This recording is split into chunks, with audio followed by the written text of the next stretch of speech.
This is my veg patch, and obviously at this time of year there is nothing ready to harvest quite yet, except for good old faithful rhubarb. Wonderful, wonderful stuff, and even if you've got very ungreen fingers like me, it never lets you down. However, as you can see, it grows like fury. And one of the problems that everybody has if they grow rhubarb is they run out of ideas of what to do with it. There's only so much rhubarb crumble you can eat. However, luckily for me, I've got a friend who's got some brilliant ideas of what to do with this wonderful stuff.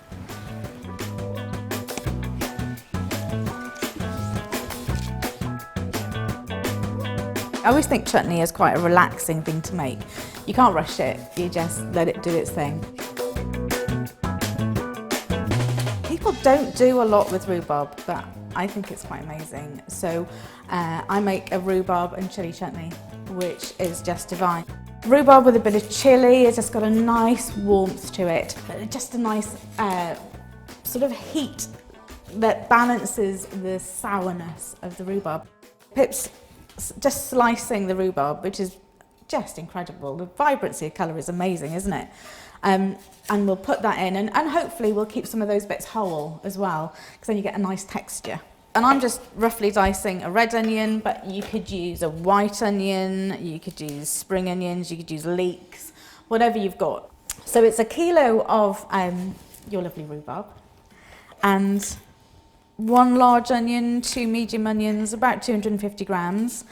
And then I've got some chilies. I normally buy serenades, but it's difficult to get prescriptive kind of chilies at the minute. Use whatever chilies you like, whatever heat you like. So if you really want it hot, put a Scotch bonnet in there, or a Thai chili. I quite like a serenade chili because you've got a nice flavour that goes with it. I'm just going to use 1 chili. You can always add more. You could add chili powder, you could add chili flakes, whatever you've got. And to the temperature that you like, really. Do you keep the seeds in your chilli? Oh yeah. Good girl. You can't waste. You can't waste. And once this is made, this will last 2-3 years in a jar, as long as the jars are sealed. The jars need to be clean. That's the best way of preserving your fruit or your jam or whatever. My top tip is put them through a dishwasher cycle first.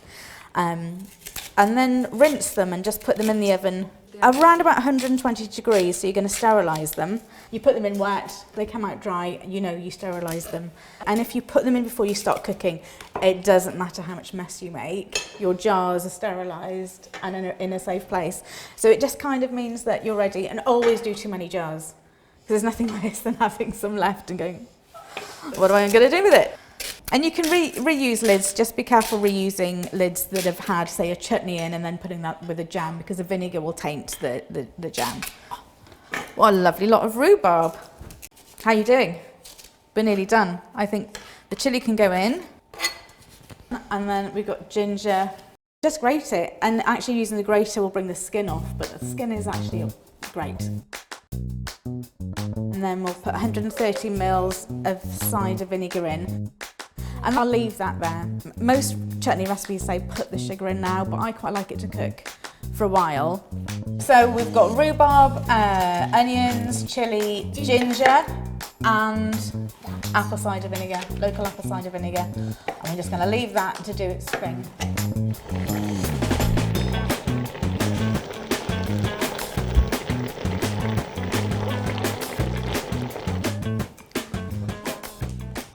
So this is the rhubarb chutney. We've just cooked that down for about half an hour. So you can see there's some chunks in it, but most of the rhubarb will break down. It's just nice to have a little bit of texture through it. But now we're going to add the sugar. If we add the sugar at the beginning, it tends to burn, so it's quite good to get it cooked out first. We need 400 grams of sugar. Dark brown sugar, I think it's got a really nice flavour. So it likes to stick together. You tell me what weight we've got to. There we go, that'll do us. Just going to grind a little bit of salt in and a little bit of pepper in. Just lifts the flavour. That's quite loose. What we want to do is be able to drag the spoon across the bottom of the pan and it'll be clear. I'll put that back on the heat. So these are jars that I put in the oven. They're hot, really hot. The chutney is pretty much ready. I'm just going to do a quick taste test to make sure it tastes good. That's quite nice. With a chutney, the flavours are gonna balance over a month or so. So the longer you can leave it, the better it is, and the better the flavours that come out of it. If you eat it when it's really fresh, it's good, but it's gonna get so much better. Just gonna get them as full as you can. The less air space you have between the top of the jar and the lid, the better, the less likely any sort of microbes or anything are going to get in there.